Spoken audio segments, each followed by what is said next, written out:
Hi, everyone. My name is Aisha Glover. I'm the president and CEO at the Newark Alliance. I first have to begin by commending my colleagues who are leading this work: Della Walker, Linnell Robinson, and Kim Ford. They've been hustling to pull together quite a summit for you. Newark 2020 is a collaboration of so many critical stakeholders and partners from across the city who have equally prioritized hiring Newark residents across our corporations and anchor institutions. We have been dealing with quite the double pandemic that has seemingly changed everything. From COVID 19 to a racial reckoning, we've been looking more internally and being reflective about our own work and our own programs. And it's been critically important that we keep talent engaged and we keep employers engaged. They are still hiring. This Closing the Divide Summit is so important.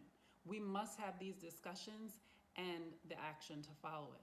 So please, I encourage you to view the summit in its entirety or in bits and pieces. It's a pretty dynamic group of speakers. And take notes. There will be gems and lots of information and resources shared. And now, the citywide premiere of Newark 2020's Closing the Divide Summit. Enjoy.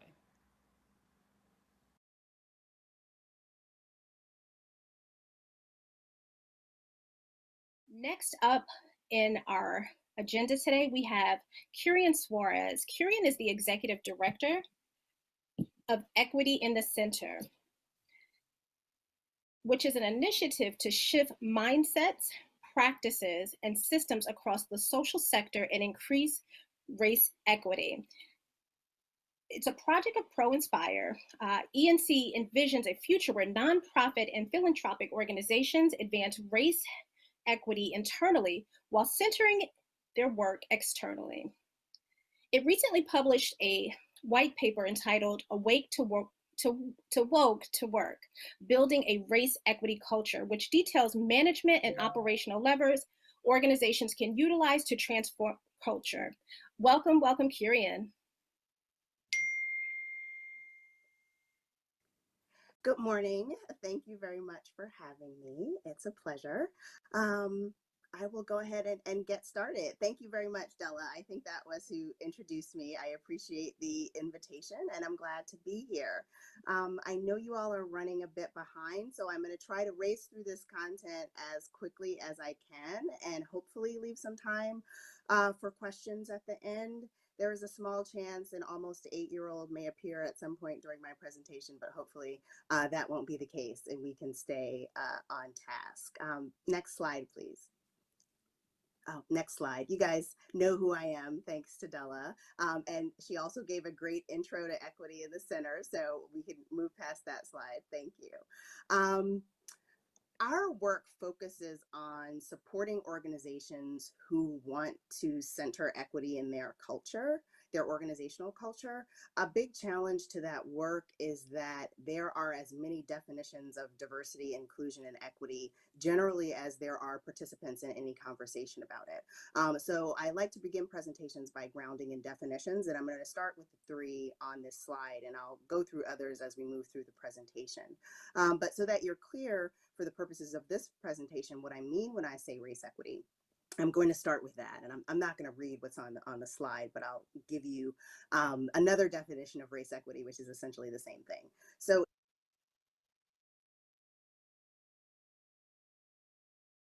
Next up in our agenda today, we have Kurian Suarez. Kurian is the Executive Director of Equity in the Center,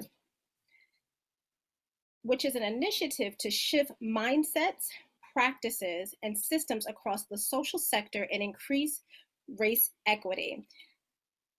It's a project of Pro-Inspire. ENC envisions a future where nonprofit and philanthropic organizations advance race equity internally while centering their work externally. It recently published a white paper entitled Awake to Woke to Work, Building a Race Equity Culture, which details management and operational levers organizations can utilize to transform culture. Welcome, Kurian.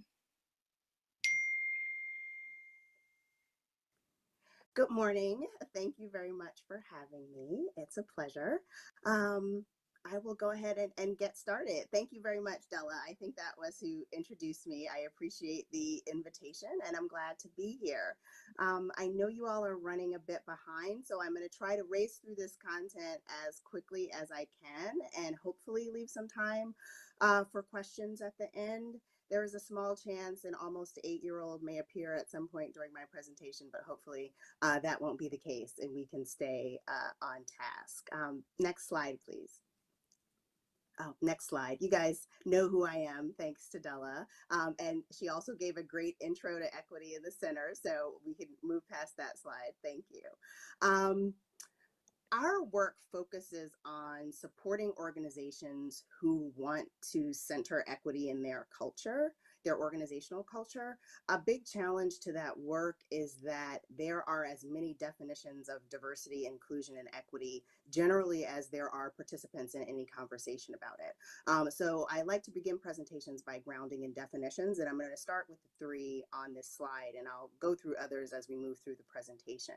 But so that you're clear, for the purposes of this presentation, what I mean when I say race equity, I'm going to start with that, and I'm not going to read what's on the slide, but I'll give you another definition of race equity, which is essentially the same thing. So if we disaggregated all social outcomes indicators in society, education, housing, income, criminal justice, health outcomes, all of the social sector indicators that our work in the social sector broadly is designed to support. If we disaggregated all of those outcomes by race and there were no disparities, that would be race equity in society. So if I, as a Black woman, were just as likely to die in childbirth, graduate from high school, complete college, have $500 in my checking account for emergencies, own my own home, have been born to parents who own their own home, to have inherited generational wealth, and so on. If I were just as likely to experience those things as any individual of any other race, that would be race equity.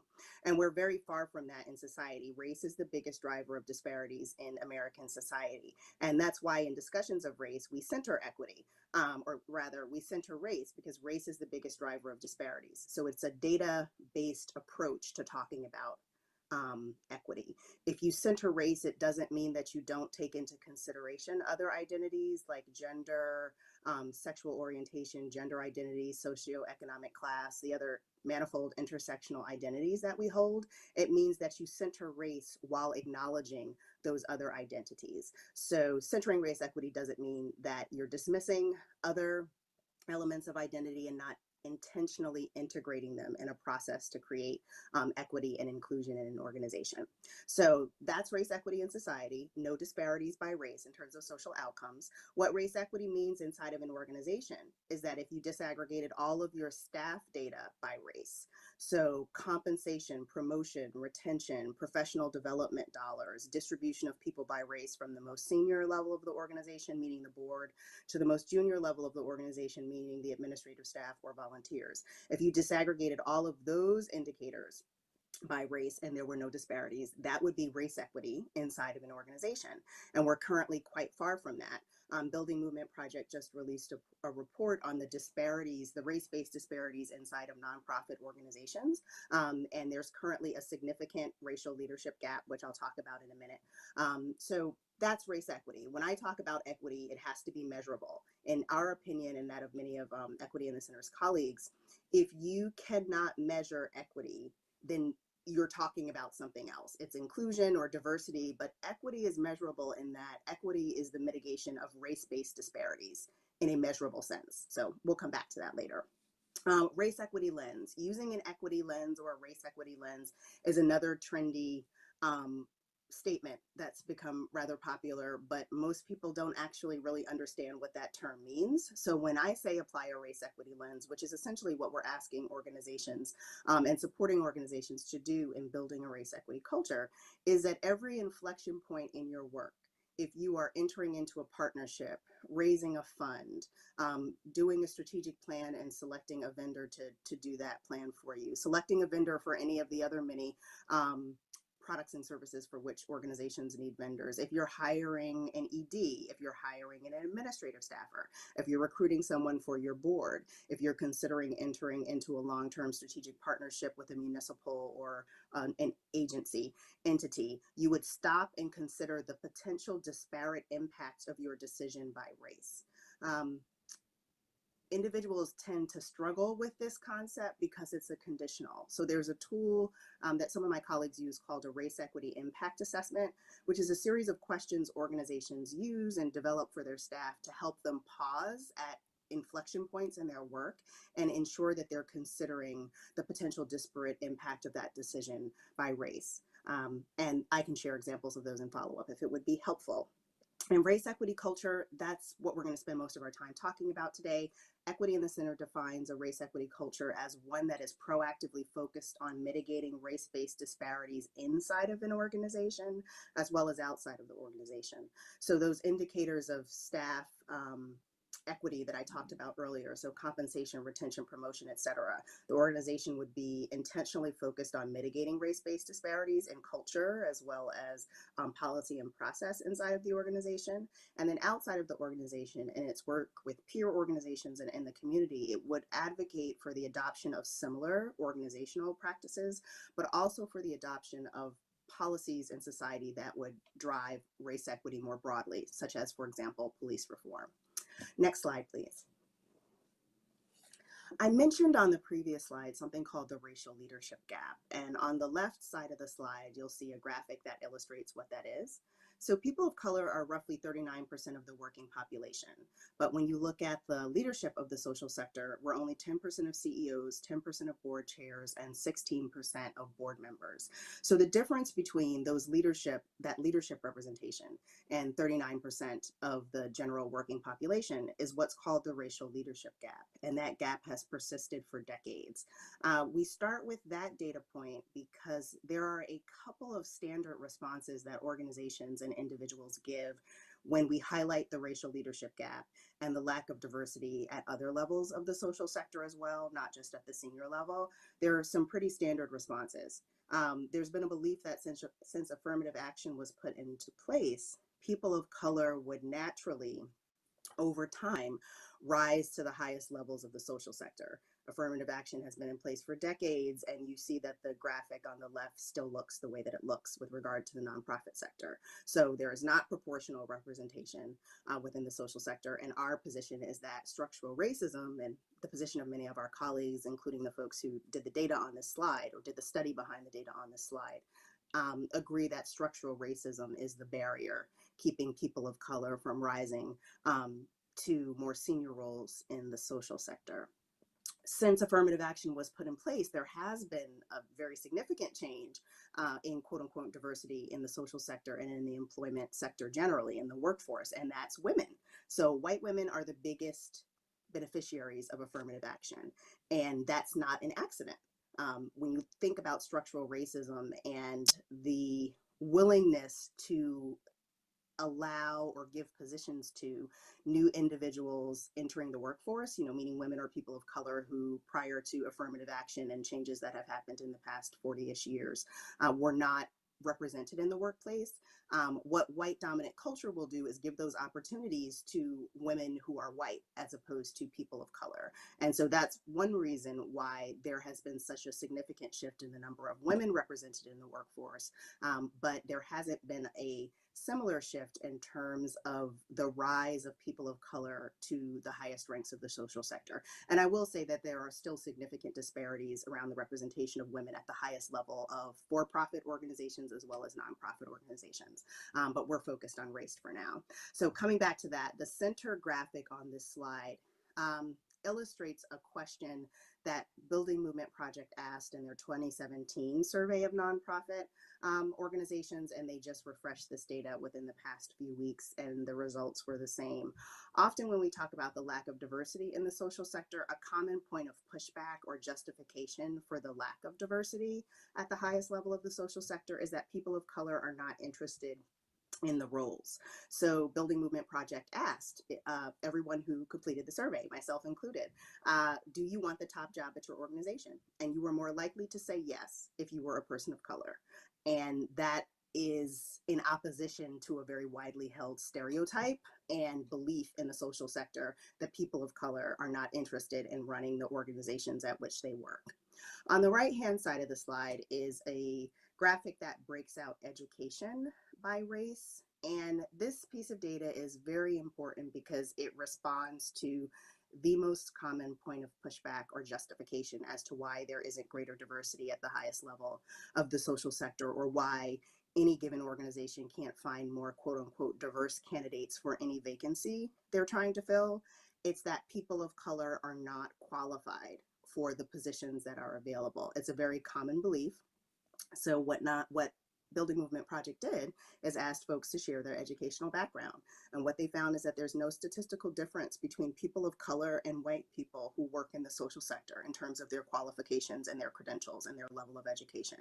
And often when I present this data, people find this very surprising, because if people of color are qualified for roles in the social sector, if they have the same level of education, then why aren't they getting the jobs? And as I said earlier, equity in the center's position is that it's structural racism and implicit bias, which is an indicator of structural racism, keeping people out of positions. There are structural barriers that are preventing folks who are actually qualified for roles from getting them. One thing I will note in terms of the level of education, the sample for this graphic it's the working population. So this is not a snapshot of the general American population.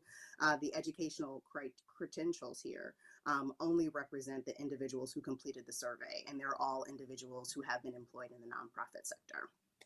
Next slide, please. This is what we call the race equity cycle. And we reframed diversity, inclusion, and equity as awake, woke, and work. And we transitioned to this slide after going through the data on the racial leadership gap, because our strategy for dismantling structural racism in the social sector, which it's our position and that of many others that that's the reason why people of color are not better represented at the highest level of the social sector. Our strategy for mitigating structural racism and institutional racism inside of organizations is building a race equity culture. And so this is the framework we developed to help organizations understand how they can move through that cycle and intentionally center equity in their organizational culture. So what I'll go through are some best practices and characteristics of organizations at each stage of the cycle. And then maybe pause for some questions, because it looks like we're doing pretty well on time. So when we initially did this research, this circle or cog was a straight line that went from diversity to inclusion to equity.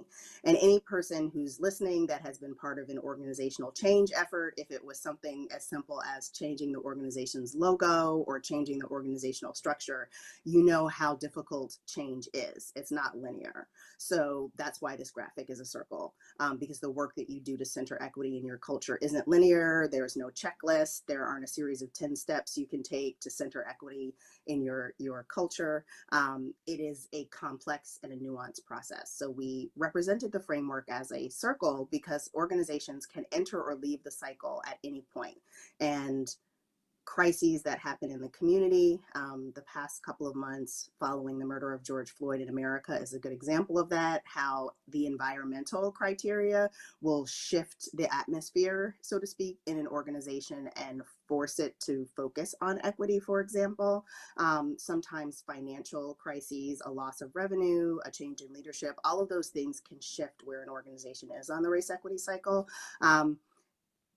So broadly, you can enter, you can leave at any point, but what I'm going to illustrate now is the general sequence through which organizations experience this work. So awake is what most organizations or most individuals would call diversity. That's the stage of the work that's very transactional. It's focused on the literal representation of people of different races inside of the organization. At the awake stage, organizations are generally counting people by race and keeping track of how many employees of color they have versus how many white employees they have.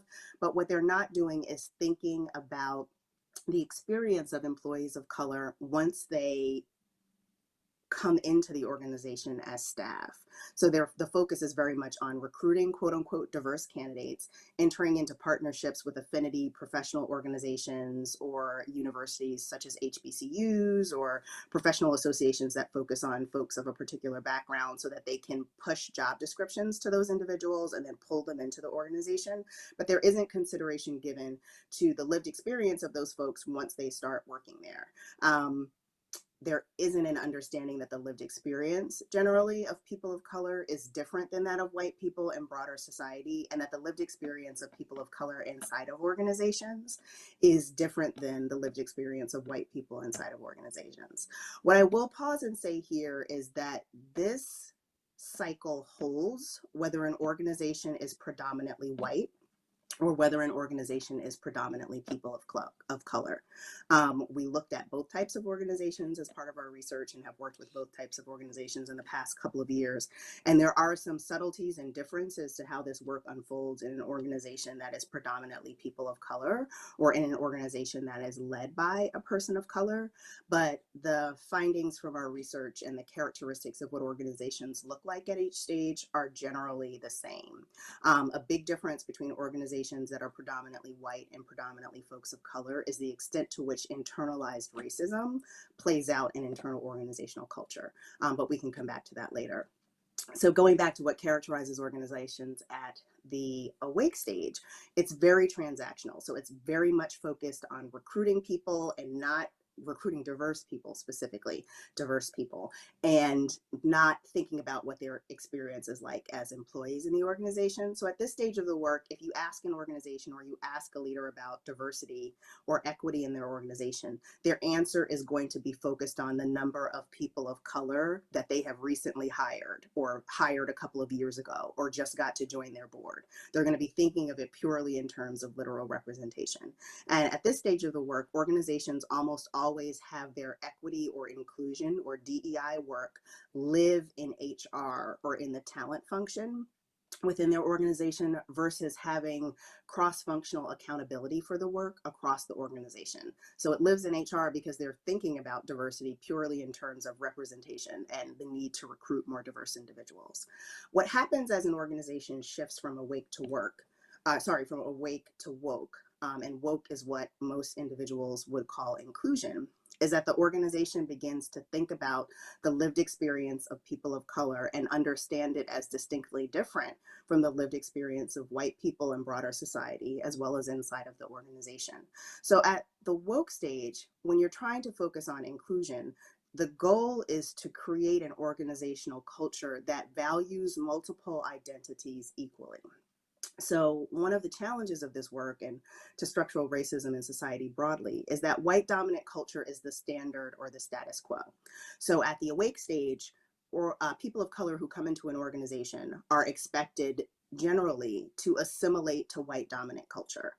At the woke stage, when an organization is focused on inclusion, an organization would name that they have up to a certain point in time had white dominant culture as a prevailing standard and name that they are trying to build a more inclusive culture, which values the experiences of more than just the white dominant norm, that those lived experiences are valued equally, and people can be successful inside of the organization regardless of how they show up. So you don't have to show up one way, one professional way, within the context of white dominant culture. There are many ways of being and doing that are equally valued. So the examples that I usually give to help people get a sense of what I mean when I say white dominant culture is thinking about standards of professionalism.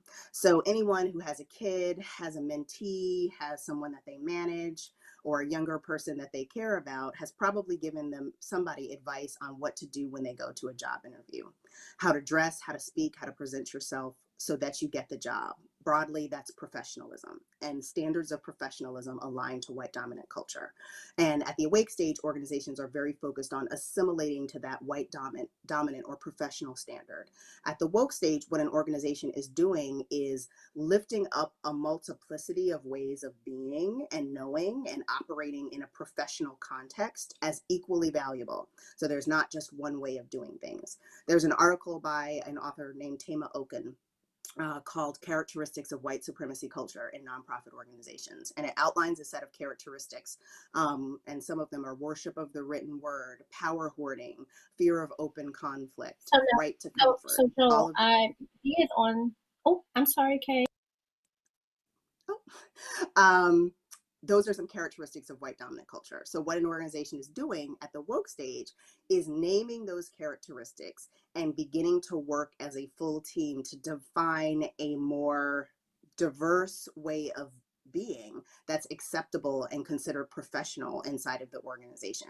So it's not that standards of professionalism are thrown out the window, but that the group collectively, the organization collectively defines what professionalism and leadership means inside of the organization. And those standards of leadership and professionalism are not wedded to white dominant culture. They reflect the experiences, the lived experiences of many different people and many standards, not just one.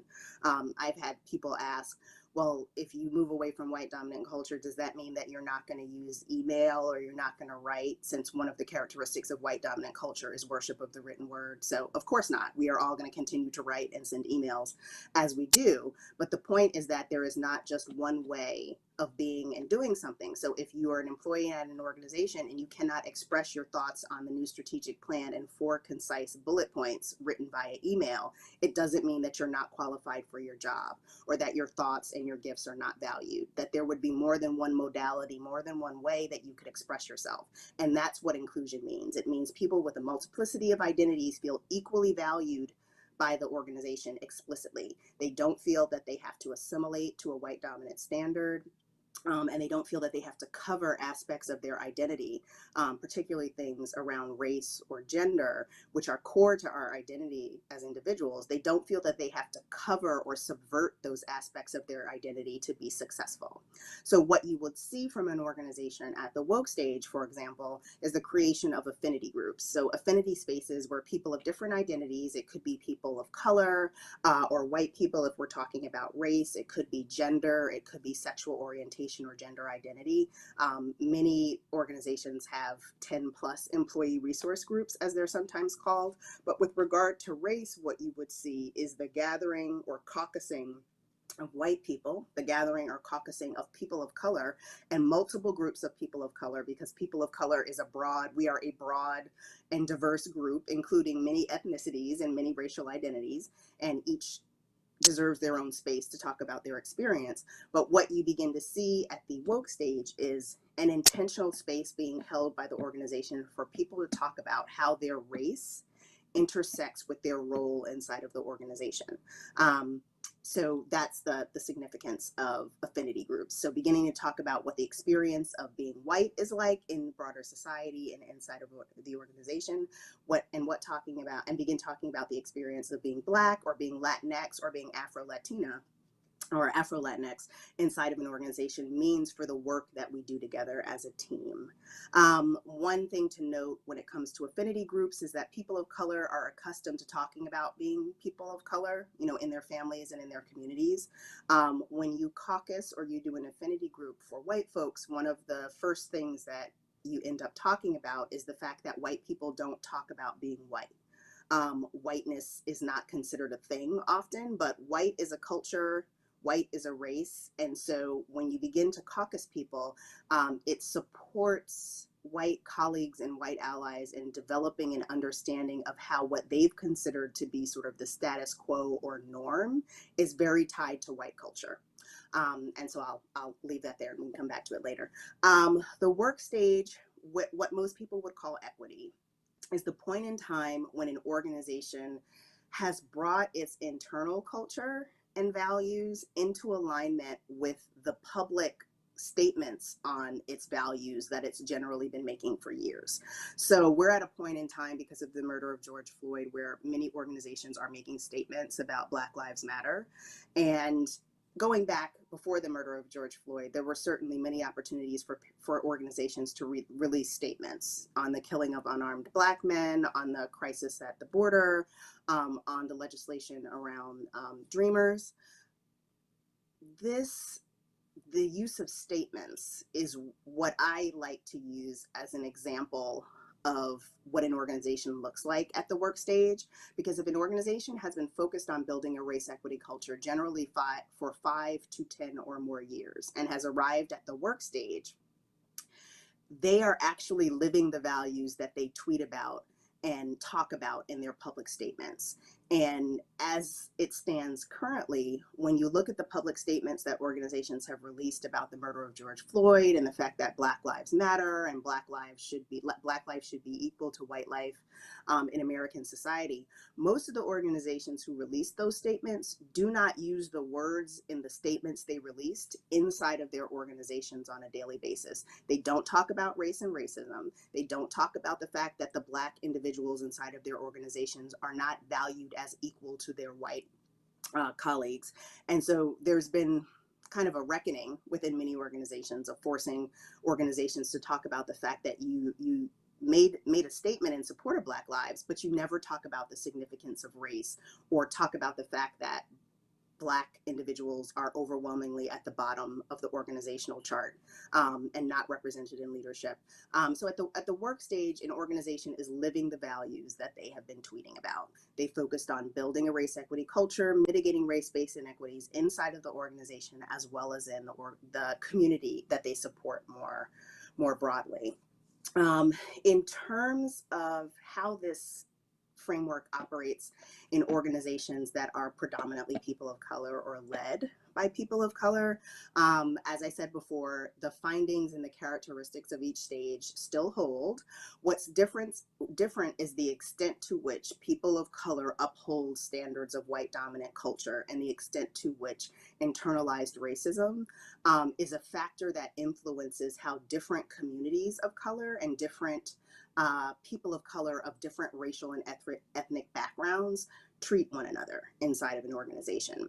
So broadly, when we talk about Black Lives Matter and we talk about anti-Blackness and the constant comparison of white to Black, what that can often result in is people thinking that race and racism is just about Black and white, or Black people and white people, which it's not. The significance of Black and white in terms of white dominant culture or white supremacy culture is that in the hierarchy of human value, white people are at the top and Black people are at the bottom. Other people of color are stacked in between white and Black people and valued by society based on their proximity to whiteness. And this goes back to writing and thinking from the 18th century when Carl Linnaeus categorized the animal kingdom.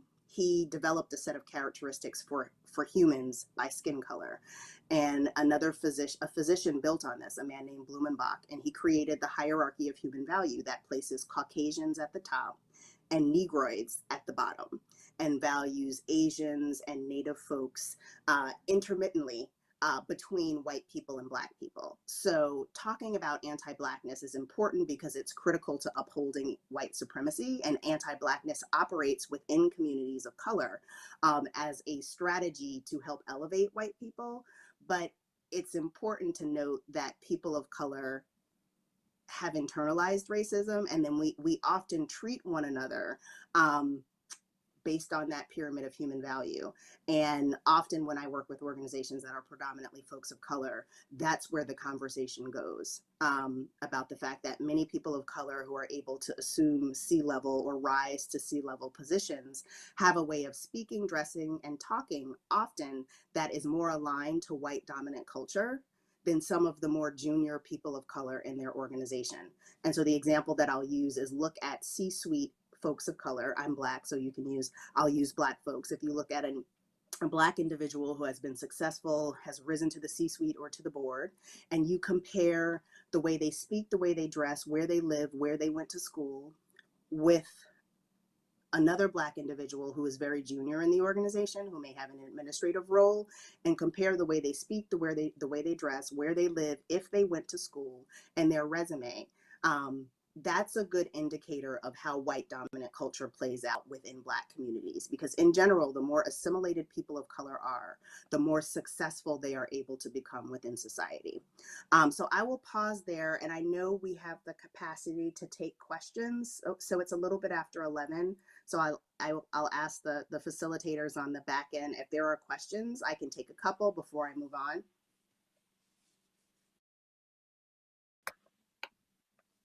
Okay, we're fielding questions now. So if you give us 2 seconds, we're pulling some of those questions up for you. Okay.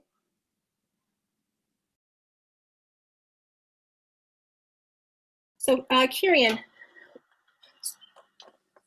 one of the questions that we have for you is that there were some questions around how does this work show up in Black organizations, because you noted in the early part of the presentation that even within organizations of color or that are led by people of color, some of these statistics still exist. Can you expand upon that a little bit? Sure. So I'll talk about kind of where I landed right before we went to taking questions, which is how white dominant color operates within communities of color and organizations that are predominantly folks of color, or in this case, someone's asking about predominantly Black organizations. So when we looked at predominantly POC or Black led or predominantly Black organizations, we found that the same characteristics were often true at the awake, woke, and work stages. What differentiated the organizations is that there was a great deal of internalized racism operating within teams that were predominantly Black or predominantly folks of color. And what I mean by that, an example of that would be what I said right before we went to questions, which is how CEOs, C-level or senior executives of color or senior executives who are Black show up and present within organizations or within society more broadly or within the community of nonprofit organizations, and comparing what it looks like to be a Black C-level executive at a nonprofit or a foundation and what it looks like to be a junior administrative staffer who is Black at a nonprofit or a philanthropic organization, and the differences in the resumes of individuals and how they present, how they show up in society and inside of the organization. So for example, even in predominantly Black organizations, the organization will elevate leaders whose speech, manner of dress, and educational background often align to white dominant standards in ways that more junior members of the team do not. And so when we talk about white dominant culture, that's one way that internalized racism and standards of white dominant culture show up inside of organizations that are predominantly Black. And I can use myself as an example. So I've worked in organizations that were predominantly white, where I was the only Black person. And I described myself in that context as the whitest Black person that they could find for the job, meaning not that my skin is white, but that my resume aligns to white dominant culture. If you read it, you wouldn't know or guess or think that I was not white. Then I've worked inside of organizations that were Black led and were predominantly folks of color. And I ended up in the most senior role.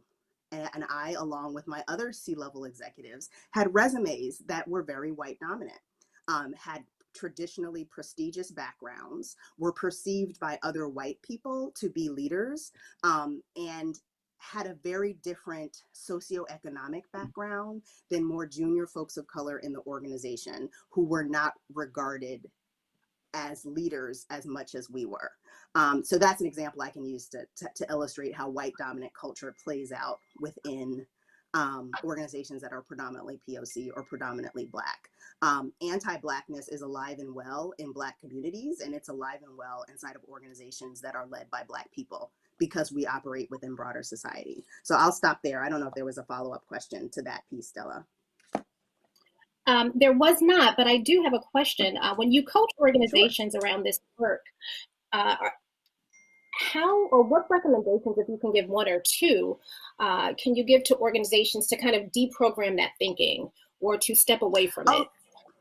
Sure. Okay, so I'm going to advance my slides then, because that okay. will, what I'm going to go through are some of the characteristics of what people do to dismantle white supremacy and build a race equity culture within organizations.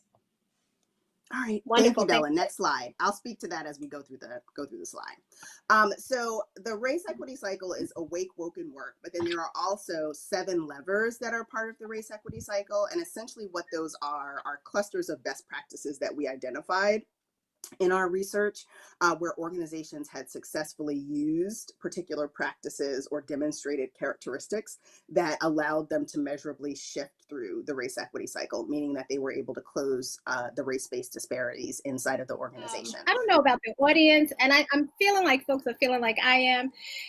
This was powerful information. Kay, you said something throughout the discussion about how we, and I'm going to speak from my perspective, we have a very diverse audience today, but I want to speak from my perspective in that I've never thought about how we uphold white supremacy culture within our organizations. You know, I think about even as simply as looking at natural hair and how it took so many years for natural hair to be accepted, especially on a C-suite, how comfortable we are embracing our Blackness in corporate settings. And when I say embrace our Blackness, I mean our true self. You know, we're taught to code switch, and we're often made to code switch in order to fit in. So what recommendations do you have? I'm going to ask for 3 different recommendations here. One for the CEO, and how would you, what advice would you give to that CEO to begin dismantling that white supremacist culture as a first step? Number 2, as a middle manager or a training provider or someone who works with the public and getting them ready for workforce, we have a lot of for call today. Looking at that and saying, how do I engage my clients differently to ensure that I'm not a problem? You know, how do I reduce some of my biases there? And then secondly, I'm a young professional. I'm looking to move up. What is one step, one piece of advice that you can give me to help, number one, not become part of or not embrace that white supremacist culture as I build my career? And secondly, tips on navigating it. Okay. So we're going to end with those questions. Okay. Those are great. I mean, that's a long answer, but I'm going to try. So I do have one recommendation for all 3 individuals, and it's that they read Tema Okun's article. And so I can send that to you and follow up. It's also very easily Googleable. The author's last name is Okun. Her first name is Tema, Tema. And the article is called Characteristics of White Supremacy Culture. And it outlines a set of characteristics that show up inside of nonprofit organizations, and it gives examples of each of them. So I would encourage the CEO, the middle manager, and the young professional to read that article, and I would challenge you to find yourself in the article. Okay, we're going to put that in the chat. Can you spell that one more time for us? The author is Tema, Tema, Okun, Okun, and the name of the article is Characteristics of White Supremacy Culture. So I would challenge each of those 3 people to read it, to find themselves in the characteristics outlined there, and start to reckon with how standards of professionalism and white dominant culture live and breathe and how they operate inside of an organization. I would start with that. That's a very common exercise for folks doing this work, is to share that article and ask folks to find themselves. For a CEO, if the CEO is a person of color, and these are conversations that I've had with folks who are CEOs, is some of them have never thought about what you just said, Della, which is, how do I uphold white supremacy as a CEO of color? And so I would challenge them to ask that question, and then to begin, to whatever extent they can, dismantling that culture inside of the organization. And I think our publication gives a lot of recommendations on how to do that. So if you read the publication, there are sets of matrix. There is a matrix for each of the 7 levers that has recommendations on how to dismantle white supremacy within your organization. So I would say read the paper. If you're a CEO, read the senior leadership matrix, which has characteristics and recommendations on how to mitigate white supremacy in your organization. A first step is reading the article. A second step is naming that white supremacy operates inside of your organization. Because unless you are actively working to dismantle white supremacy, it is alive and well in your organization. Because white supremacy and racism is our standard operating setting in American society. And unless you've given it some deep thought and taken some explicit action, you're upholding it. Because that's actually what you're supposed to be doing, and you're not supposed to know about it. You're not supposed to talk about it. So start by reading the article and then beginning to name it. And then Identify facilitators from outside of the organization who can help you move through that. As a middle manager, again, read the document, find yourself, start to name the extent to which you observe these patterns of behavior in yourself as a manager and in your broader organization. I think middle managers may not have as much power as a CEO, but there is power in naming dynamics that you see working and bringing into kind of the public square issues for discussion that no one has been talking about. So for example, in organizations I've worked with that are predominantly Latinx, no one talks about how the experiences of those who are Afro-Latinx in that organization are distinctly different than the white presenting Latinx colleagues. So as a middle manager, those are dynamics that you could talk about. If you are a Black middle manager, you could also talk about colorism. If you are a white middle manager, you as a white ally could begin to name the dynamics of race and racism that you observe in your workplace. And quite frankly, as a white middle manager, you are more likely to be listened to when naming those things than your Black or your Latinx or Asian colleagues. For a young professional, again, read Tama Okun's article, Find Yourself. My overwhelming advice to people who are millennials, I guess, or Gen Z would be, don't believe the lies that white supremacy tells you about yourself. So white supremacy will tell you that you are less valuable because that is how you are being treated. And you have to be honest about the fact that as a young professional, you have little, if any, positional power to name and enact change to dismantle white supremacy inside of your organization, but you do have a voice which you can use to name the dynamics that I've been talking about. You also have to be very conscious of the retribution you can experience as a result of that. And I think that's also true for middle managers. So I don't want to encourage folks to say all these things without being honest about the fact that there will be a cost for most people if you are not in an organization that is currently working on dismantling white supremacy, because nobody kind of want, at some point people don't want to hear it. And I have gotten some of the most vehement pushback on these topics from people of color. I had a conversation with someone a couple of days ago about how the reason that there were no Black and POC teachers in their organization is because they're not excellent enough. So she and I had to have a long conversation about how standards of excellence are tied to white dominant culture. And the reason that she has been successful is because she has a fancy degree.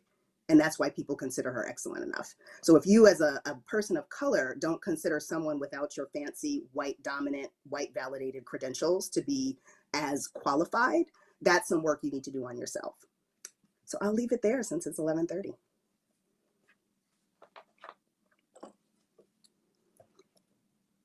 Oh, thank you. I can't hear you anymore, Della, but thank you. I'm so sorry. I was over here talking on mute. Okay, I am back. So, boy, did you leave it there, Kay. I feel like everyone should have a pen and some paper during the session. I think one of the most valuable pieces that I took that we put ourselves in this. I mean, all of gems throughout the whole session, but really finding ourselves. Okay, I want to thank you for this. We hope to follow up with you in subsequent sessions on working on dismantling white supremacy and really going from awake to woke to work. Thank you so much, Kay. Thank you. Thanks for having me. Have a great rest of your conference.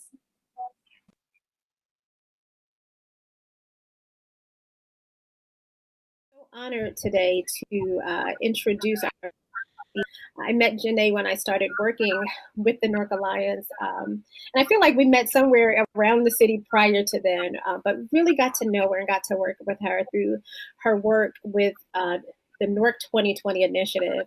The New Jersey Justice was integral in the of our initiative, and they have spearheaded both our policy committee as well as our community and faith-based committee. Without their work, we would not be as far as we are. Without Janae's insistence on moving workforce forward and really being a champion for just all people, especially as we start talking about lower income communities, she's a champion for us all. So we can go ahead and advance to her bio, and I will give you a formal introduction. Janae Johnson is senior counsel at the New Jersey Institute for Social Justice. Previously, she was counsel to the New Jersey Law Revision Commission. As a public interest attorney, Janae represented Hurricane Sandy survivors in consumer and housing law matters, including successful appeals of federal recoupment. Janae has also been responsible for advancing 5 out of the 10 apprenticeship bills that have currently been passed here in New Jersey, and is working on getting the other 5 passed and doing its great work around that. So at this time, I'm going to turn it over to Janae Johnson. Thanks so much, Della. Good afternoon. Thank you to Aisha, the Alliance team, the tech team who was phenomenal, LaToya, and for Scholas. This is just a wonderful opportunity for the city of Newark to be a part of this impactful event. And so on behalf of Ryan P. Haygood, the CEO and president of the Institute, I just want to thank you for this opportunity. Dee Marshall, made mention of Institutes for Social Justice. So if you're looking for one, we are, look no further.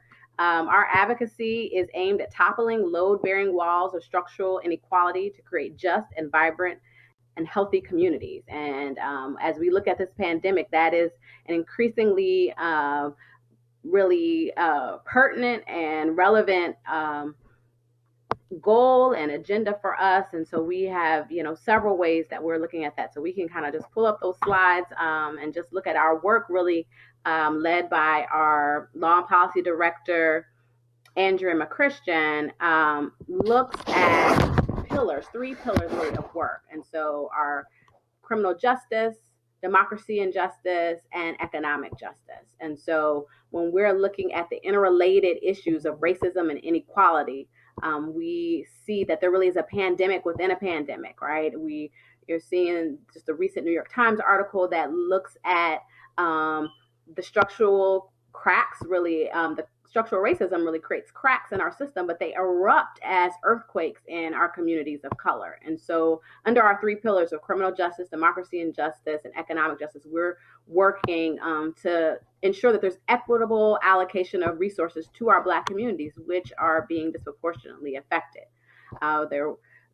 We recognize that our frontline workers are essential workers in our grocery stores, in our hospitals, mass transit, and they're putting their lives at risk to keep our economy moving. And we're seeing the disproportionate effects. Unemployment rates for people of color, particularly Blacks, are higher.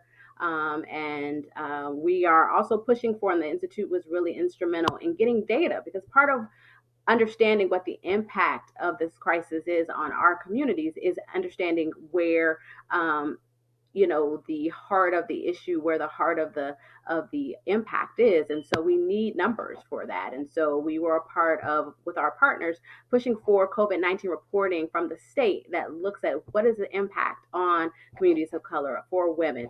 And we're seeing the Department of Health start to produce this data, but we still need to have collective energy towards pushing for this and ensuring that the state mandate is realized, and that we get local data for Newark, for Essex County. We need to see these numbers. And so we are excited to be a part of the force really that is on the state, and we still need to keep this pressure really mounted against the state. We're seeing the budget numbers for this temporary budget until October cutting almost $1.4 million of resources to racial justice issues and to communities of color. And so at a time when we're seeing a need for increased alternatives for policing and police reform, there's money being moved from our anti-bias training. And so that really does look tone deaf to us. And so we are asking for, allies and advocates. You have to, as we spoke today, informing and really finding out what the issues are, how are these issues affecting you, and then advocating,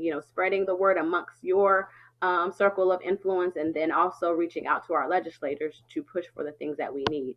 But we go to the next slide. When we look at some of the numbers really of what this public health issue looks like for people of color, what it looks like to be Black in New Jersey, where you see these stark disparities with this 12-to-1 ratio of adult incarceration, where people are saying, I'm just as likely to die from a cop as I am from COVID. That's where we are right now in America. And the crisis of racism and inequity is now converging with this pandemic.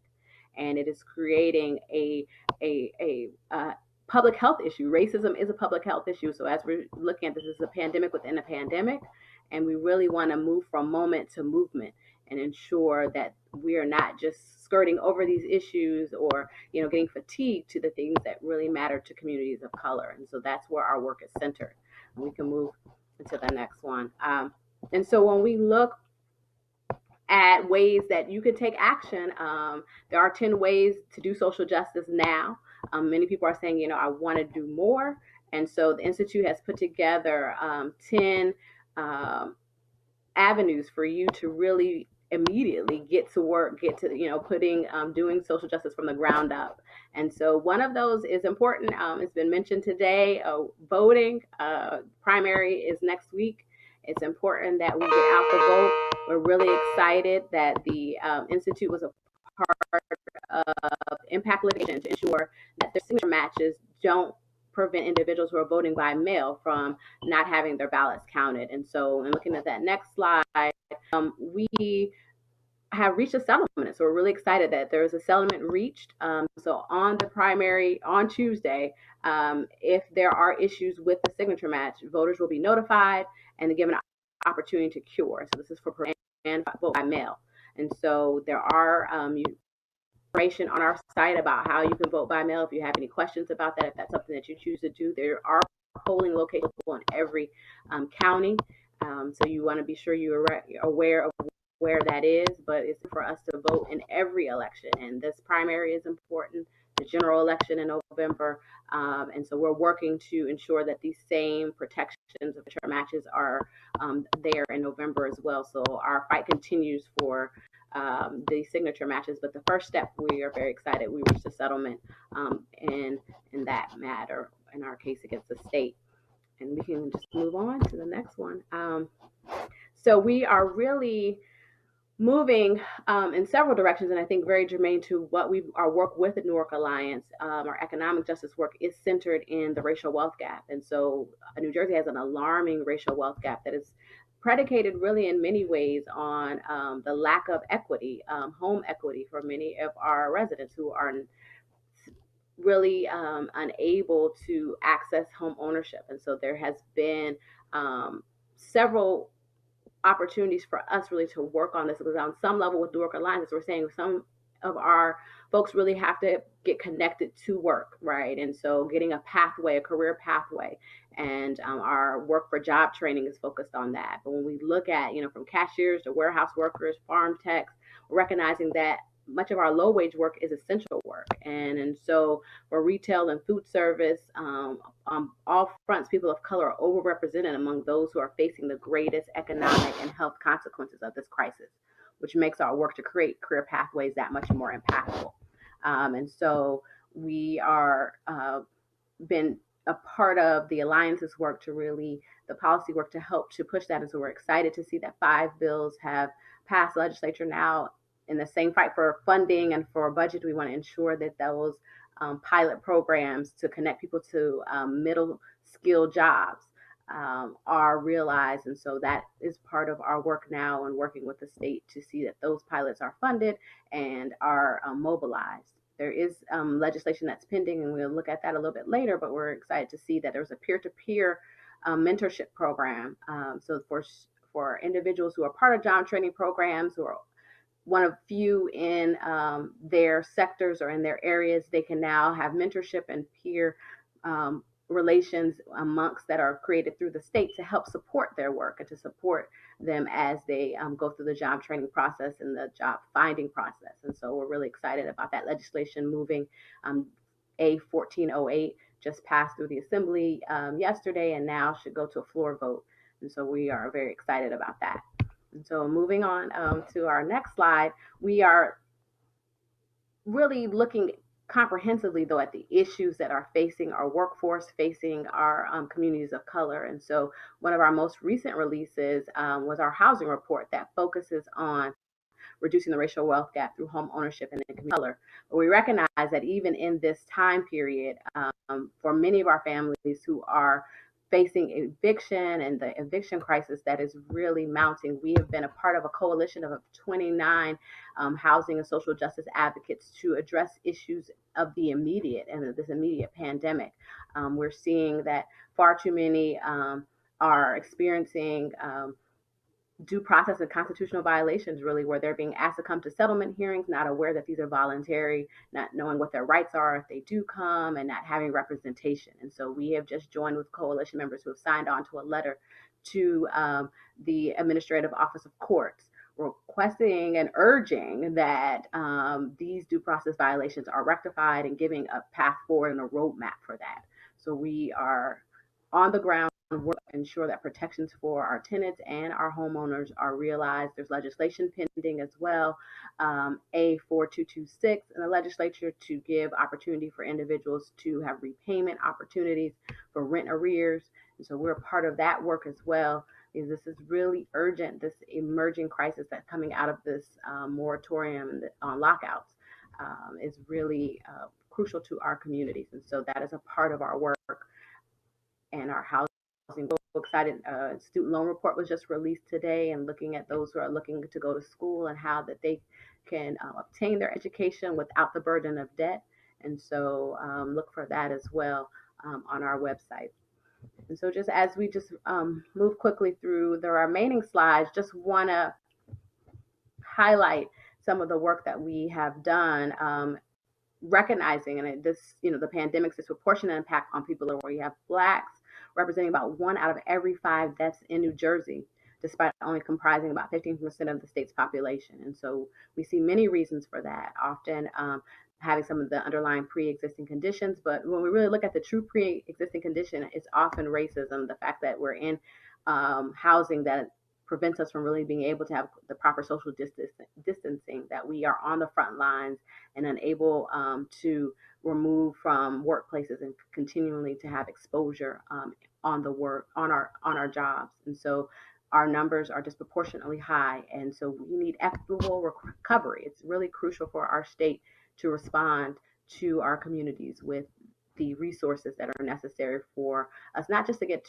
back to normal, but really to get to a new normal and address some of these underlying systemic issues that have led to these disproportionate and really alarming numbers that we're seeing of death and of the toll that it's taking on Black and other communities of color. Thanks. Go to the next one. We are working diligently with alliance and with the city of Newark for equitable recovery. So we were a part of the Newark Guaranteed Income Task Force that kept pushing for a guaranteed income and beginning that pilot in Newark in the state. And we are really committed to this quest because we recognize that people of color were experiencing hardship before the crisis. And so there is financial hardship that is exacerbated now by the pandemic, and a guaranteed income is needed now more than ever, and a cash transfer that does not impede on assistance that people are already receiving, but a cash transfer that can help them to not only make ends meet, but also to now be able to hopefully leverage up and be able to leverage past this crisis in the way that many are able to do with assets and savings that they have. Many people of color have been bereft of that type of wealth building. And so they were in a crisis. They were already having more month than paycheck before this. And now with job loss and with the other economic consequences of this pandemic, guaranteed income is needed now more than ever. So that's one of the areas that we're working with the city and with other stakeholders to ensure for equitable recovery. But beyond that, we're also looking for increased job training as individuals are looking to come back into the workforce. In the next slide, we're looking to see that the apprenticeship program, the package that was sponsored and introduced by Senator Ruiz, is realized. And so there are, if that is completely clear, but there's 5 bills: an adult program, a youth program, and other supports that were already passed by the legislature in the last session. And now in the next slide, there are 5 remaining. And as we said, one relating to peer mentorship has already moved through the legislature and will hopefully, with our advocacy and the joining with all of you, to ensure that that is heard by the legislature, passed out of the legislature, and then to the governor's desk. So with that, I think can really kind of maybe go to those final slides and just appreciate your attention, and welcome any other questions that may arise for our work. And I think the social media handles are here. If you want to reach out to us, we would really want you to join in coalition on these important issues that really are so crucial to an equitable recovery, and for us to really see people of color experience a new normal in New Jersey. Thank you. Thank you so much, Janae. Welcome back, everyone, and thank you for continuing to stay with us as we have matriculated through the day with the Newark 2020 Closing the Divide. It has been a phenomenal day, and we are in our virtual agility Closing the Technical Divide session, and we're in the third part of a three-part series.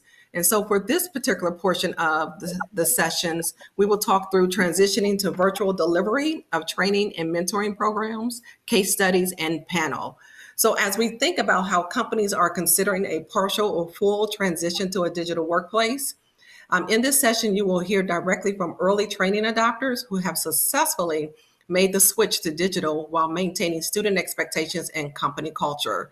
So I look forward to entering into conversation with each of these amazing individuals to hear more about the work that they are doing.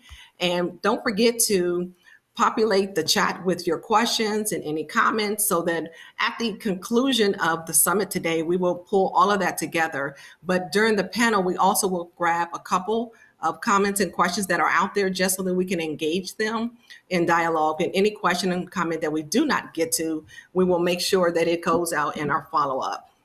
So first up, we have Bridget Gray. And it's kind of special for me to introduce her and to just say a little bit about her, because she is my CIO, Chief Impact Officer of Scholas. She serves as the on the national board, and is responsible for all programmatic operations and outcomes across more than 14 sites. We continue to grow, which has been a phenomenal journey that I'm sure she'll speak to.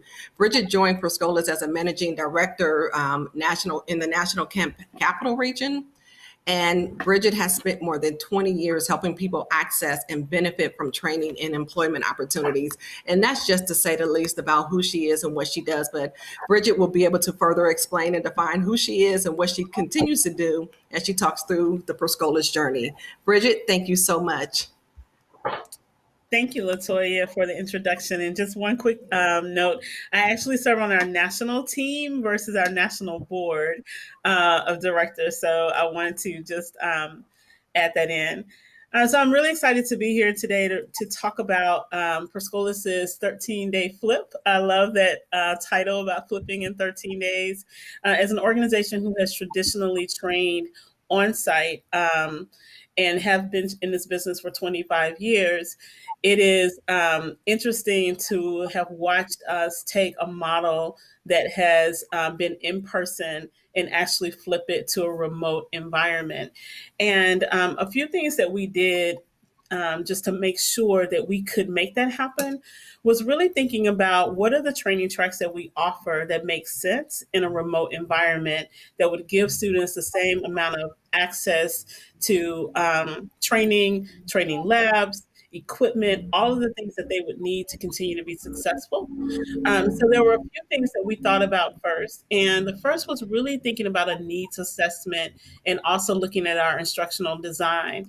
We know that oftentimes people that are accessing the training that we offer are looking at a cohort style environment where they're able to be in the same space with their peers, and then moving into a remote environment can be difficult, especially if you don't have the accurate tech equipment. So the first thing we did was looked at a needs assessment. How many of our students needed computer technology? How many of them needed the equipment to be able to engage in a remote environment?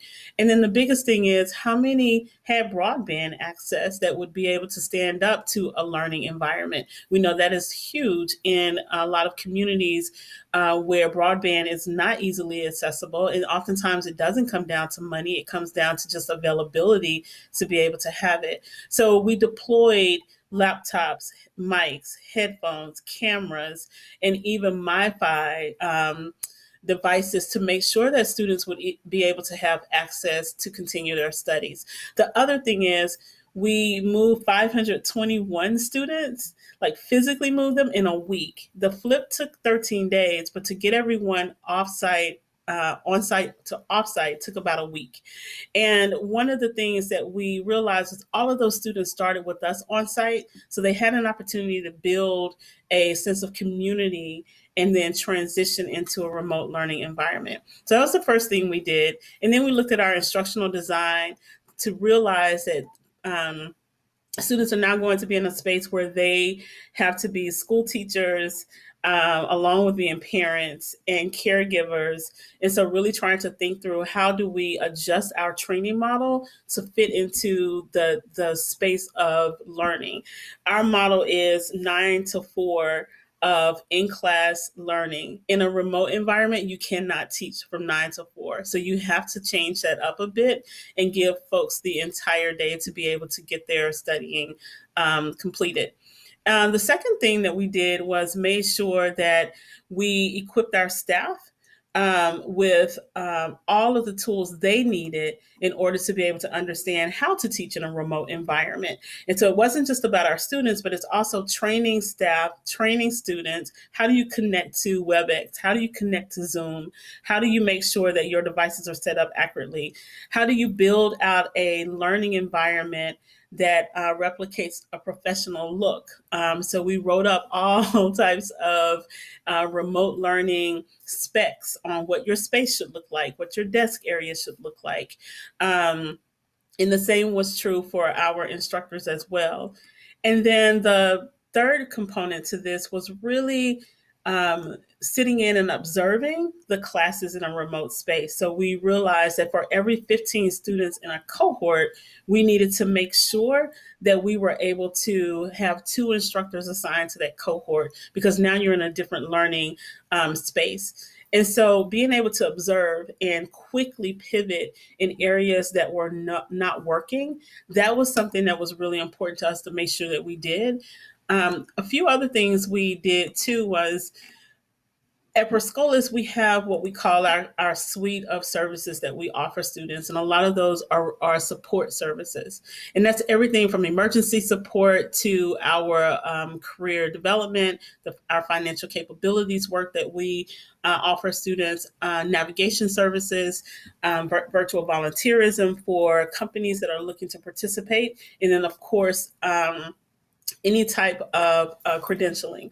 And so just taking a step back for a second, the remote support services were really important because we found that students were in a very different space, and trying to balance all of those things, plus continue to navigate through your learning environment and get to a space where you get a credential and get to a space where you can get in front of an employer, that seemed impossible for some of our students. So we wanted to make sure that we were providing regular mental health support for folks that may be struggling with family members who may have contracted COVID. For some of our students whose friends died of COVID, we needed to wrap ourselves around them and provide mental health support. There's also financial support too for those who lost part-time jobs or full-time jobs, making sure that we were able to connect with those funders that were funding us to give them some additional financial support to make sure that they were able to make it through training. And what we've seen from all of this is some pretty impressive numbers and outcomes. Scholas traditional outcomes are that 85% of our students typically graduate from training, 80 to 83% are typically placed in full-time employment in the tech space. We generally have an average wage of about $19 initial wage per hour. And usually 70% of our students move into employment about 4 months post-graduation. What we've seen so far is our graduation rate has been 81%. Our placement rates are a tad bit lower than what we're used to because we are in this space and time to placement is really slower, but we are at 192 students placed just between March and May. We have an average wage, which is interesting, of about $23.52 per hour. And then one of the biggest things that we have seen is the uptick in the number of companies that have wanted to volunteer with us. So we have hosted in a matter of 2 months, 413 volunteers from 25 different companies. And we were able to deploy 493 pieces of equipment to make sure that students had access to training. And so what we've learned from this is that for Scholas, we continue to be an organization that's super nimble when it comes to our curriculum, super nimble when it comes to our training, able to pivot and transition where we need to. Data is the place that we always live. We check and look at data around everything. And so right now we're looking at all of our data from moving into this remote environment in March, maintaining this space until closer to the end of the year, and really wanting to dig deeper into what are our success rates and how are students able to pivot in an environment that's just unknown to all of us. And then the last thing is really helping our students understand how to pitch this transition that they've made. How do you pitch that to an employer and now demonstrate yourself as someone who can work in any type of an environment, whether you're on site or whether you're in a remote setting?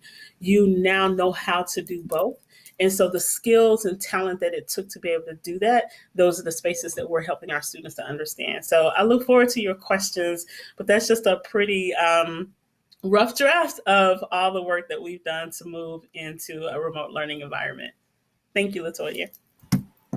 Thank you so much, Bridget. And you shared it in such a way that it was like the easy button right at Staples, that it made it sound like it was so easy, and just all the work that went behind that. So and I see the nod. So the audience, you cannot see our speakers who are queued up to speak next, and they're nodding. So it really speaks to the commonalities of just the work that is being done across our various organizations. And so thank you, Bridget, for sharing just the high level rough draft of what it took for Scholas to do this. And so we have Shade. Did I say that right? You did. Good. Thank you. So she is the executive director, city leader of All Stars Project New Jersey. And she leads a team that's responsible for innovation and growth. She works closely with the ASP of New Jersey Board on Strategic Advancement and oversees all programming, operations, nonprofit partnerships, and community building activities. So we will hear from Shade now as she talks to us about All Stars. Thank you so much, LaToya, and congratulations to Bridget. I mean, honestly, I'm going to try my hardest not to be redundant, because I too feel, and we have gone through a lot of the similar experiences. Scholas is one of our great community partners. So I'm just so proud of you. And I'm so excited for the students that participated in your program through this time. I want to share a little bit about the All Stars Project and a little bit about what we've done in this time. Very similar again to Scholas, but the All Stars Project is a privately funded national nonprofit. It was founded in 1981. It's been around in Newark for about 21 years as a leader in the field of after-school development, a new way of engaging poverty. Our mission really is to transform the lives of youth in poor communities. And we do that by using the developmental power of performance in partnership with caring adults. So a lot of the adults that, we've heard from today, like Sam Cayucci is one of our partners. We work with, like I said, Newark Alliance or Scholas, and I can't wait to work with many more of you that are panelists today. But we use improv and performance as a way to bring people together, really, young, old, poor, wealthy, cops, kids, students, business professionals. We find ways to level the playing field so that we can see each other in new ways and create something new together. So that way we all have an ownership and a belonging to.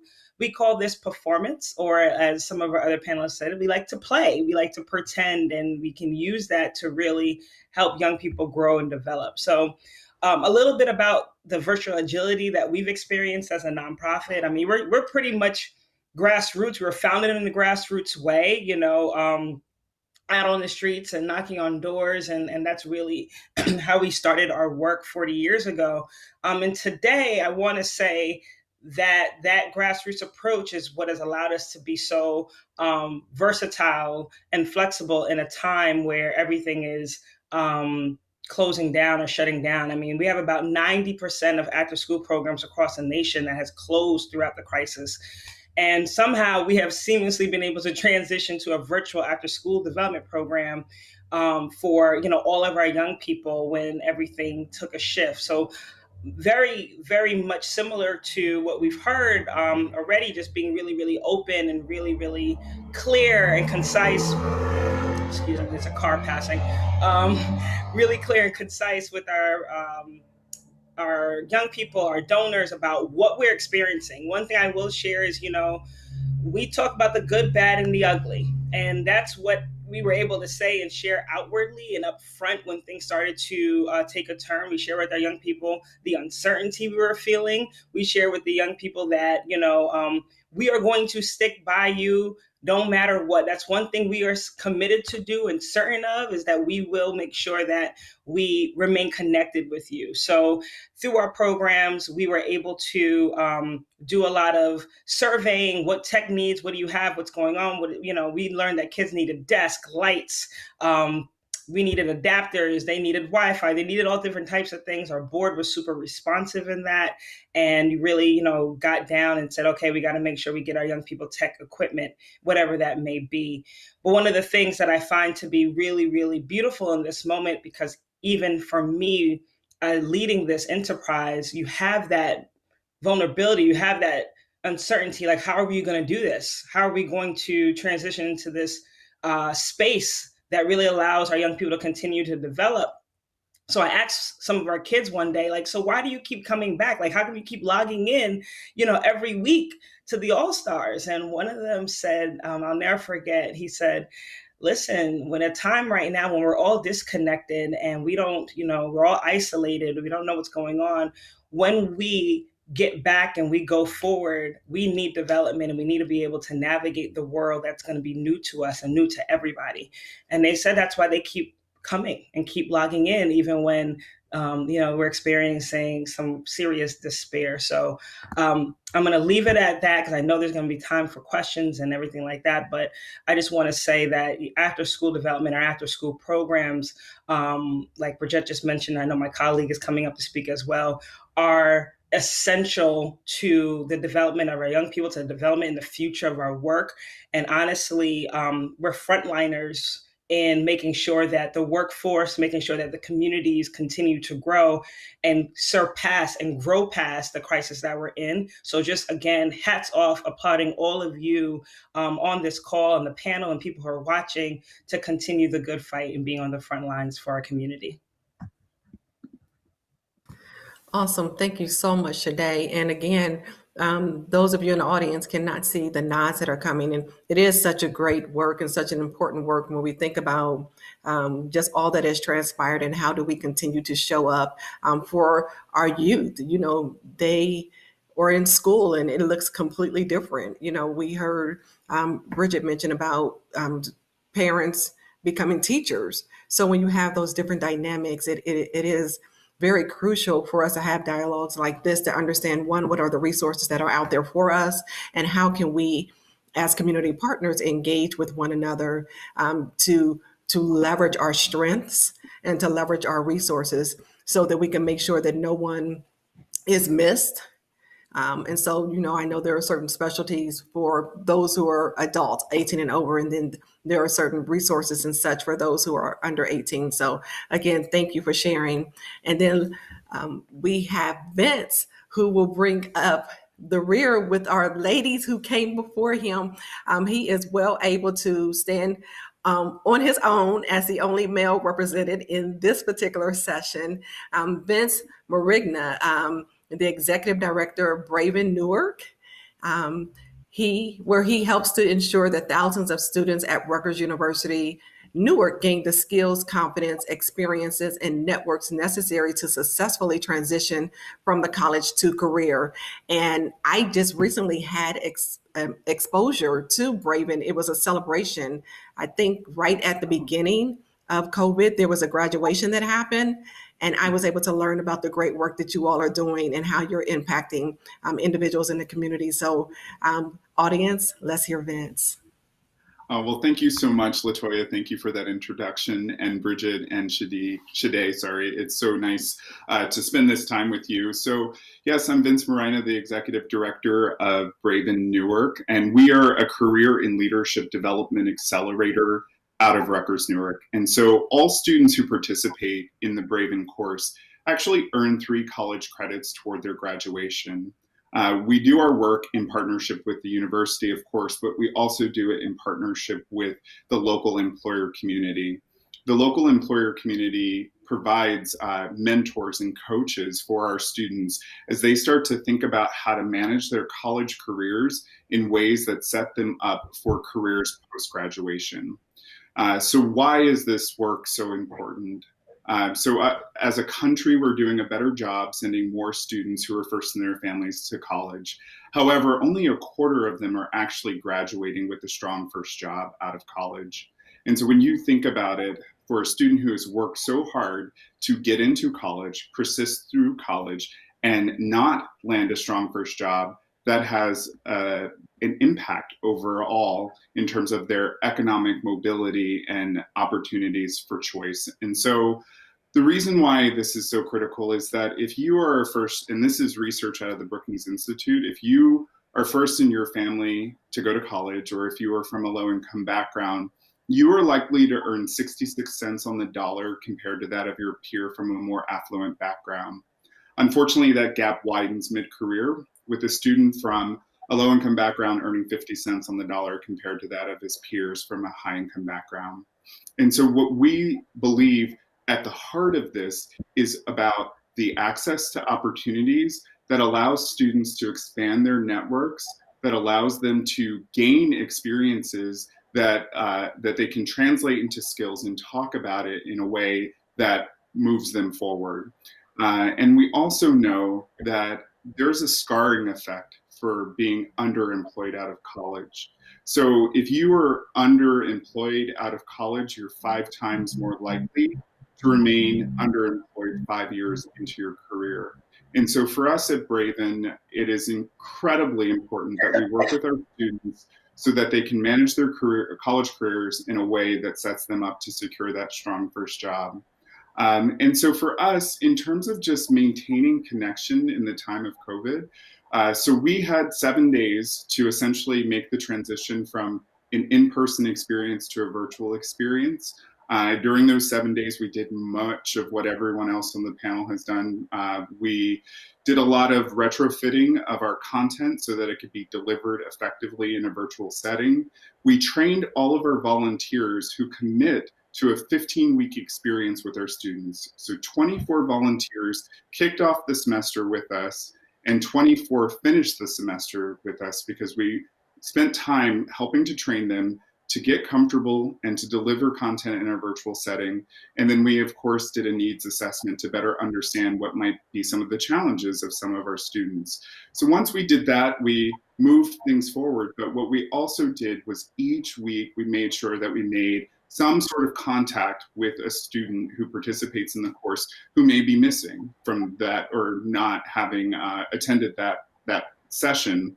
We'd reach out to them, either text or phone, just to check in with them to see what it is that they need.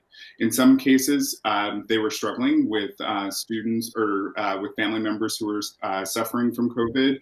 We were able to help connect them with university resources for that. In other cases, they thought that their Wi-Fi was strong enough, but with everyone in the house, it wasn't strong enough, so that they weren't able to log on at that time. And so we were able to work with some of our other partners to distribute MiFis and also engage our board in helping to support students. And so we made sure that we made connection with each person who was absent from class whenever they were absent to just make sure that they were doing okay. And in the midst of all of the craziness that was going on, that they were still really focused on their college experience, and that they were also really focused on securing a strong first job once they graduate, and really helping them manage the moment but not lose sight of the bigger picture. Also, the way we run our program is that students are broken up into small group cohorts of 5 to 8. And so the work that we do with our leadership coaches is, how do you continue to foster and build community in the virtual setting? And so we did that through helping our leadership coaches understand what skills and tips and tricks that they could use to employ that. And so I'm happy to share that, we always survey our students at the end of every class. We did it in person and we did it virtually. And I'm happy to share that one of the questions that we asked actually went up when we went to a virtual setting, which is, how close do you feel to your cohort, and how close do you feel to your leadership coach? And so when we ask fellows, why do you feel that this increased? And for many of them, it said it, and Shade touched on this some too in her experience. This was a place where they could come to connect with their peers, connect with somebody who is older than them, who can serve as a guide to help them navigate the current moment that they're in. So our results ended strong in terms of students' experience in the course, but then also we only saw our attendance drop by 3% from when we were in person versus virtual. And so I attribute a lot of that to our team and their level of outreach and the level of high engagement. And then the final thing I'll just share, that us as a team, how did we stay connected during this time? And one of the things that we did, a number of things, but one of the things that we did is we would have, every 2 weeks, a virtual lunch where we would just sit in front of our screens and have lunch. And originally, I'll be honest, I was a little bit skeptical, but it proved to really help continue to foster the relationship. As you all are probably experiencing now, so much work happens outside of meetings. It's the conversations at the water cooler, it's the conversations to the elevator, et cetera, that piece was missing. So we did our best to try to manufacture that through our virtual lunch settings. So, thank you. Thank you so much, Vince. And I tell you, I'm really excited to ask this next question. You all have shared such great information with our audience about how each of your organizations has transitioned during this remote time. It's something that we have never seen in our lifetime. And so one of the questions that came to mind, and I know, well, let me say, so when we think about what it took for us to transition, and we think about all of the work that happened, and there were a lot of comments that spoke to some of the work that we did to make sure that we continue to engage our target audience. So, our students, our learners, our staff. What was the greatest aha moment that maybe you had that you didn't see coming? Good or bad, but what was that greatest aha? Because, oftentimes we can know a lot about our lane, and then sometimes we get that, So Shade, I'll start with you. What was, for you in this process, what was that greatest kind of aha that you learned from this? Because there's probably many. So I'm going to just say one that comes to mind like right away. When you're in person, you have everybody, you have the person that works next to you, you got the person that works behind you. When we went virtual, I had no idea how much strength and talent you have now that you work next to everybody in your organization, right? Like you're not limited by the talent and resources that are in your office. And as nonprofit leaders, one thing we always have a shortage of is people doing the mission. I think it's built that way on purpose. Our mission is always bigger and more loftier than the people that can actually work on it, because that's what you want to do. You want to engage the community, you want to engage the business sectors to make sure we can all support our mission. But the truth is, people who are passionate, there's not a lot of them. And when they're all on your staff and you only got 3 people around you, yeah, you're working, you're killing it. But now when you have like the strength of the organization, that ours is national, right? We have people in 6 cities. We recognize that we have an opportunity to leverage talent and resources in a virtual way that doesn't have any geographical boundaries, that doesn't have, that gives us a new way to form new teams and new departments and new regions.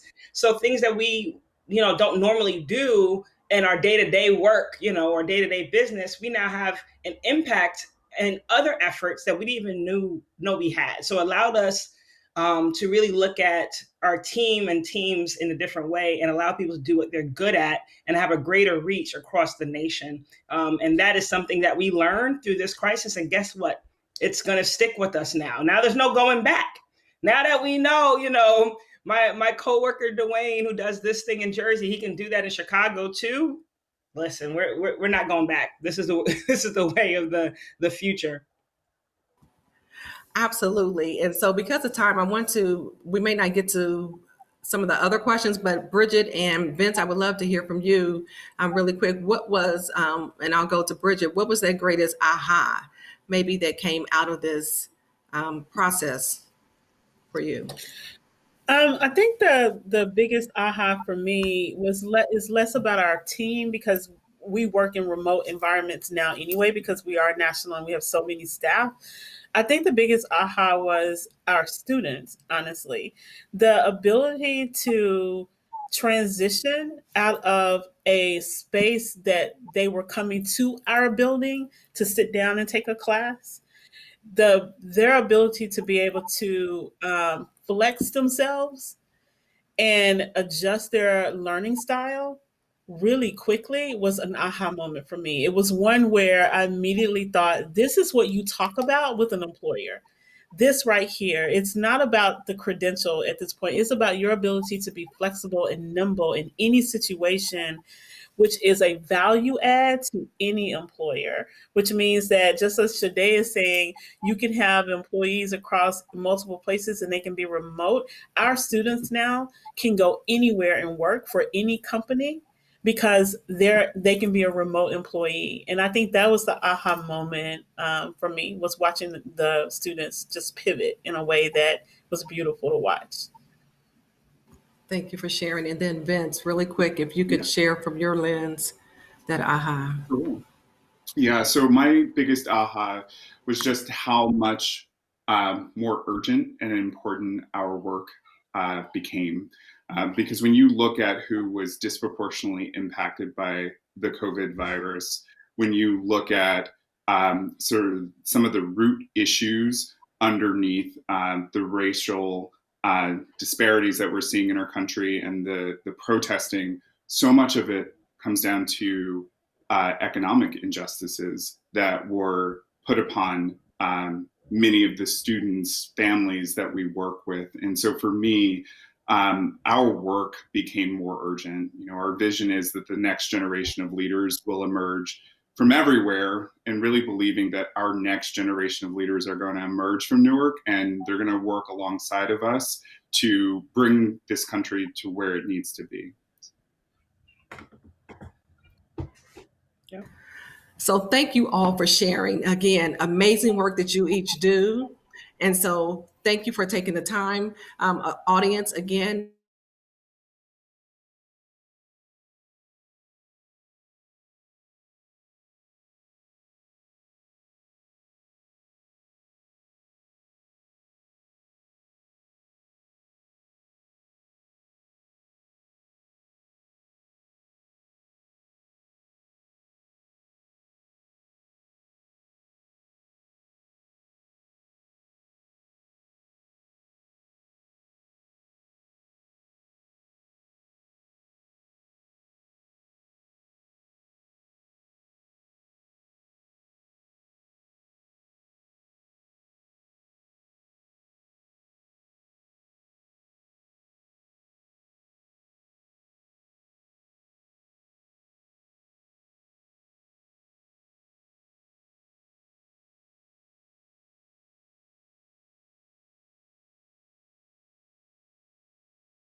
We'd like to thank everyone for joining us today, and we would look forward to you joining tomorrow.